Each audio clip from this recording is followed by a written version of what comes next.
Por ello, todos los procesos de participación conducen a que haya una concertación que permita también que no se pierda la gobernabilidad y que no se pierda el ejercicio de autoridad. Pero el nuevo modelo implica que debemos avanzar en que haya más comunicabilidad, más comunicación entre gobernantes y gobernados, y que para implementar ciertas medidas que en determinado momento obviamente parezcan impopulares, tienen que ser socializadas, lo que no indica que el 100% vaya a estar de acuerdo con las medidas, pero que medianamente las políticas que simplemente tengan lo que yo he llamado la aceptación social. Y por lo menos en un grado de comunicación se permite una información, una ilustración, un conocimiento de causa que quizás puede interpretarse posteriormente y asimilarse como que se le está pretendiendo hacer un bien y no un mal. Yo desconozco y no me atrevería, y por eso pues tengo que respetar a las autoridades marítimas, las condiciones de la navegabilidad en 1, 2, 3, 4, 5, 10 millas, no sé cuántas.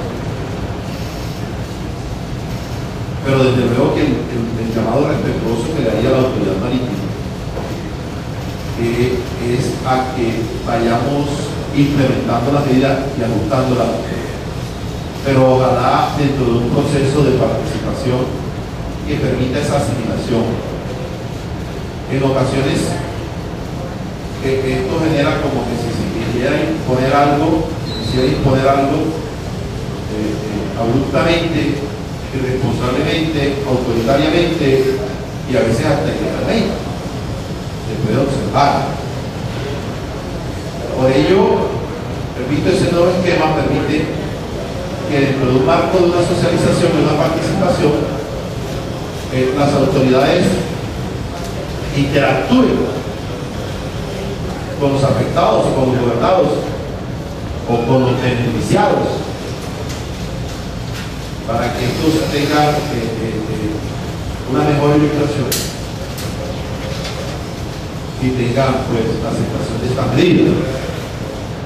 Pero sin duda aquí más temprano que tarde deberíamos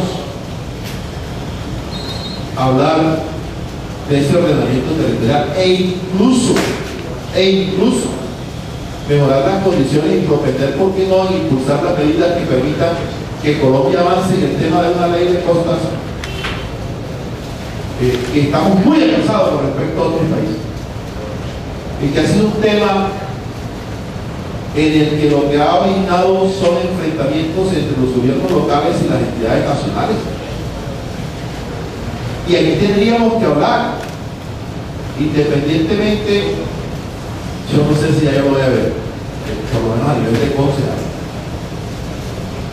el tema de ese ordenamiento territorial costero y de las condiciones y de lo que pretendería la ciudad que debe ser su desarrollo costero. En el entendido del desarrollo y las construcciones y las edificaciones versus los retiros, no solamente lo que determine la ley y la autoridad marítima, sino lo que le conviene a la ciudad tener. Y allí tienen que analizar el tema no solamente de la irrestricto apego a la legalidad y a la norma jurídica, sino también el tema de la conveniencia de la ciudad. Porque de pronto la autoridad marítima me habla a mí en ciertos territorios de que yo debo observar un retiro de no menos de 50 metros, o por lo menos hasta donde entiendo yo existe un terreno consolidado, que eso es analizado por los científicos, por expertos en materia, sino que yo pueda determinar, no, en esta área, en esta playa que está bien, los retiros aquí son más de 200 metros. Eso no contraviene la norma, al contrario. Pero nosotros tendríamos que avanzar mucho más allá. Y hoy sí quiero darle un mensaje muy claro digo el capitán, ojalá en el desarrollo de un diálogo proactivo entre las autoridades locales, las autoridades marítimas y las comunidades, se avance en ese ordenamiento territorial para Santa Marta. Y que no se sienta, señor capitán, como en algunos sectores se siente. Y yo quiero decirle con toda franqueza y honestidad que también lo he sentido, que se pierde la gobernabilidad local producto de la entrada del gobierno nacional en la determinación de usos de playas y todas esas cosas. No ha habido una armonía en el desarrollo. No la ha habido. Y Santa Marta sí la necesita. Estudios de carga, actividades permitidas, horarios, etcétera, etcétera, en áreas de playa. Esa armonización tiene que darse para que no se observe un enfrentamiento entre la autoridad local y la autoridad nacional.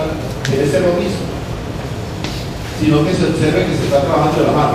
Y algo más, señor capitán, y algo más, no solamente el tema de Taganga, del Rodadero y de todas las playas, es que el aparato operativo, y ese sí ya es un problema más estructural, resulta paradójico que la autoridad la tenga usted, pero hoy no observamos que usted tenga los derechos y de las obligaciones poco. A las playas hay que invertirle. A las playas hay que invertirle. Y la Dirección Nacional Marítima, y la del mar y la Capitanía del Puerto, tiene que entender que donde gobierna tiene que tenerle a sus gobernados las condiciones para que puedan también desarrollar las actividades permitidas. Y ese es un problema más estructural a nivel nacional. No, señor, yo gobierno aquí y el esquema está formado administrativamente de esa manera. Yo gobierno aquí, doy las órdenes y le digo al señor secretario, restituye este espacio. Ahí es donde se presenta el tema de que entonces el secretario, fíjense ustedes que ustedes en la parte operativa no tienen esa presencia permanente, digamos, para no decirle, porque como autoridad usted está presente, pero quiero decirle en la parte operativa, no mantiene un equipo que permita interactuar de la mano con la autoridad local. Pero ese es un problema más estructural. Ese es un problema más estructural. Pero yo quiero que quien tiene derecho también tiene obligación. Y definitivamente el tema va en el fondo dirigido es a que haya un ordenamiento territorial. En este caso el ordenamiento territorial costero, que es el que y que permita, repito, que la autoridad local trabaje de la mano con la autoridad nacional. Allí, y discúlpenme esta expresión, las normas han sido muy laxas en ese sentido. Fíjense ustedes que cuando avanzábamos en la discusión de lo que hoy se llama la ley 768, había unos temas precisamente como estos, que era el tema del manejo de playas. Y los primeros artículos, y los artículos con que empezó, y si no estudiamos los anales del Congreso y todos los foros de la región Caribe que se desarrollaron en esa época, y en el que yo no me canso de recordar que la última reunión fue aquí en el Hotel Irotava, en donde siendo presidente el señor Pastrana, que dicho sea de paso, lo ubicaron como el número 38 o 40, no sé, de los presidentes de la revista de esta semana.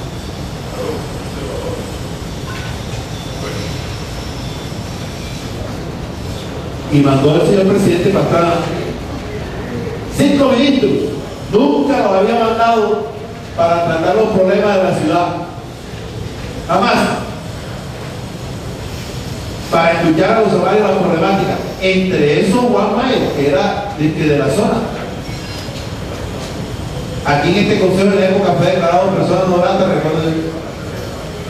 En este consejo 5 ministros, y no para solucionar los problemas de Santa Marta, para atacar la ley hoy llamada ley 768.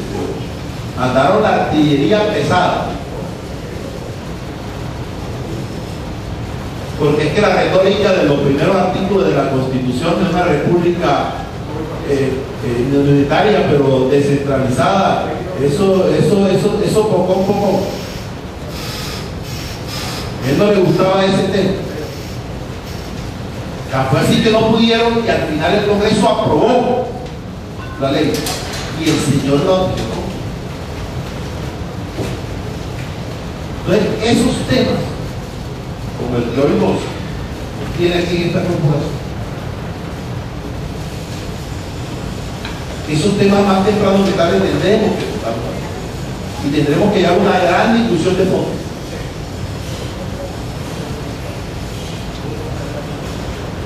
Yo sí invito al capitán que de pronto le gastemos un rato a analizar más profundamente el tema de lo que podría ser, y así quedó contemplado en el plan de desarrollo, de lo que podría ser unos diálogos que permitan avanzar, por lo menos localmente, en lo que debería ser nuestro ordenamiento territorial costero. Muchas gracias, presidente. Este concejal también se dice cada día también más su conocimiento sobre el distrito. En nombre de todos, tiene la palabra el capitán Juan Herrera. Buenos días, honorables concejales, señor presidente, señor secretario. Primero, excusarme por no haber traído las respuestas al cuestionario, pero por supuesto que eso lo podemos hacer durante el transcurso del día. Segundo, manifestarles que para mí es una oportunidad. Yo nunca me sentiría agredido por las convocatorias del Consejo, por el contrario. Una ciudad costera siempre debería tener una comunicación diaria, por no decirlo así, con la autoridad marítima, porque hay muchos temas que convergen en los temas marítimos costeros. Así que además de agradecerles la invitación, para mí no hay ningún inconveniente que sacaremos todo el tiempo del mundo siempre, porque creo que la ciudad lo merece. Y además, porque es una oportunidad que como autoridad marítima tengo para hacer algo que ustedes acá, dentro de las 3 intervenciones, los honorables concejales pueden percibir, y es una necesidad manifiesta de entender que existe un marco legal marítimo que no podemos desconocer, y que por el contrario tenemos que aprovechar la posibilidad de comunicarnos para hacer alianzas estratégicas en beneficio de una ciudad como ciudad costera, que es con todas sus oportunidades y potencialidades. No se puede seguir dando el lujo de desperdiciar uno de sus valores más grandes, como es tener zonas costeras bienes de uso público al servicio de todos los ciudadanos de esta hermosa ciudad. Voy a tratar de hacer 3 partes de mi intervención. La primera, concretamente, las respuestas del cuestionario. La segunda, referirme a la invitación que sigo creyendo que el Consejo está haciendo a la autoridad marítima. Y la tercera, unas recomendaciones que pronto me permitiría hacer al Consejo. En la primera parte, básicamente, pues yo quiero manifestarles que la Autoridad Marítima Nacional se rige por el decreto 2324 del 84, que ha sido modificado ya en 2 oportunidades a través del decreto 1512 del año 2000, y más recientemente ahorita en el año 2008, el 31 de diciembre, en la organización interna. Pero la esencia de la Dirección General Marítima es que es una entidad que depende directamente del Ministerio de Defensa Nacional, con autonomía administrativa, financiera y de personal propio. Y eso nos genera algún grado de limitación dentro de ese ejercicio y esa potencialidad que la autoridad marítima podría tener para de pronto algo que se ha pedido aquí en la última parte, y es la intervención de la autoridad marítima para que no solamente se quede con el problema de decir al señor alcalde restituye y recupere, sino que también intervenga en la zona y haga obras, por ejemplo. Pero precisamente interactuamos con el Ministerio de Defensa, y a través del Ministerio de Defensa se